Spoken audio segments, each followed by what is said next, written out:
Imemalizika mechi nambari 5 kwenye uwanja wa Mohamed wa 5 hapa na Nganga. Moja kati ya mechi bora kabisa, mechi ya surprise. Mechi kati ya Mamelodi kutokea Chikundi Masasi dhidi ya Mtumbwi Star ndani ya makao makuu ya kata na Nganga. Mechi imemalizika kwa surprise ya goli 1-1 ndani ya dakika 90, mikojo ya penalty 4-5, vijana Mtumbwi Star wakifanikiwa kusonga mbele. Tuzungumze na kapteni wa kikosi cha Mamelodi atuambie shida hasa ilikuwa na kitu gani. Kapteni, mambo vipi ndugu yangu? Fresh. Majina yako? Mohamed Mauridi.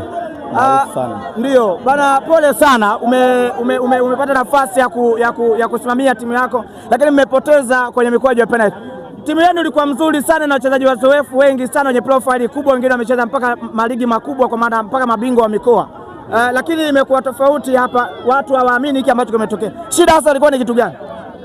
Kwa mtazamo wangu shida kubwa ilikuwa ni sehemu ya umaliziaji, kwa sababu wote tumeona nafasi zimetengenezwa ila zimeshindwa kutumika. Ndio hivyo, wenzetu wamepata nafasi moja wakafanya hivyo. Mimi tumepata nafasi nyingi, tumeweza kupata goli moja.